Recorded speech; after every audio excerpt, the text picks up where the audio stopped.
Hi, welcome. Um, I'm just jumping in very quickly to record a video to go with this week's blog post about COVID-19 and getting over it. You can probably see behind me some camera equipment because I'm ready to record another course, but that's another story. Getting over COVID-19, I'm over it already, but let's get back to building our businesses, right? Let's get back to growing our businesses. As we rebuild, it's really important to have your business plan ready about what you're going to do next, particularly in this situation where things are a bit uncertain. Because a business plan gives you clarity. Even though you might say that it's difficult to predict what's going to go ahead, you can plan things based on contingencies, and at least that gives you clarity about your next steps. For example, where do you want to go? It's so important to set measures about what you want to do, and therefore be able to take those steps when, as and when you have to, because you know exactly what it is you want to do.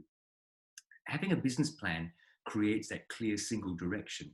So that means you can make decisions when you're forced to much more easily. If you don't know where you're going to go, then how do you know what to do? Do you go left? Do you go right? I don't know. Left is sunny, right has a better road.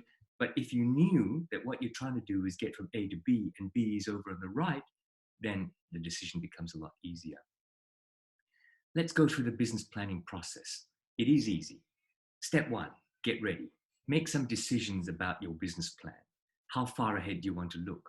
Perhaps, and I don't blame you, in the COVID-19 situation, you only want to look a year or maybe two ahead. That's fine. But remember, it's set within the context of your longer term vision. So set your term. Decide who you're going to join into this discussion about your business plan.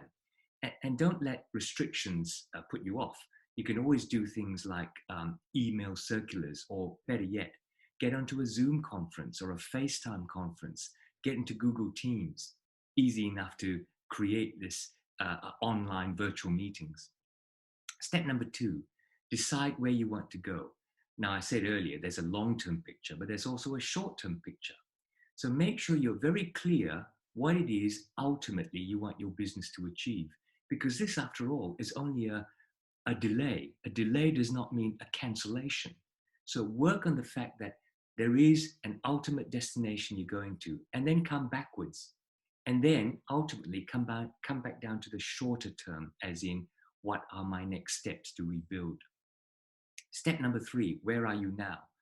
Usually, in the context of business planning, this is all about your current situation. Well, our current situation is a bit fluid at the moment, but that's right, that we have to assess where we are right now. What's happened to your finances during shutdown?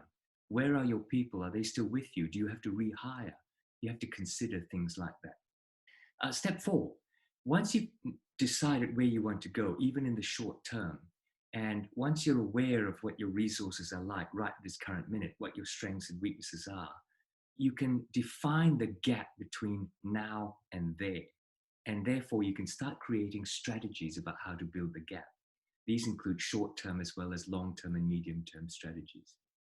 And then finally, you can do your detailed action plans on those short-term steps, real step-by-step actions that you have to do to implement some of those shorter-term strategies. Now, I said earlier as well that it seems to be difficult to be able to plan in this circumstance of where you're not sure what's going to happen. Things are a bit unpredictable. Well, you can still create strategies and actions, but only those that are contingent upon certain things happening. If the government allows us to open our shops, this is what I'll do. If my trade reaches that level, this is what I'll do. If I'm able to contact so many staff, this is what I'll do. So you can create contingent strategies and be ready. And then finally, step six, make sure you implement it, monitor it as frequently as possible when you're uncertain about what's going to happen. Make sure you review what's happening and make adjustments. If something doesn't work, try something else to still get you to that same direction. Planning is a habit. Make it a habit. Don't stop now just because it appears difficult. In fact, I want you to plan everything. This is the way to get yourself into recovery mode, especially now. Don't get caught out by things happening to you that you're unready for.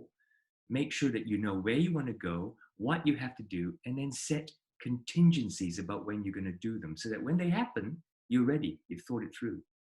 Hey, get across to my website, teikoh.com, teikoh.com, and sign up. And by the way, if you're watching on YouTube, you like what you see, click subscribe below. I'll see you soon.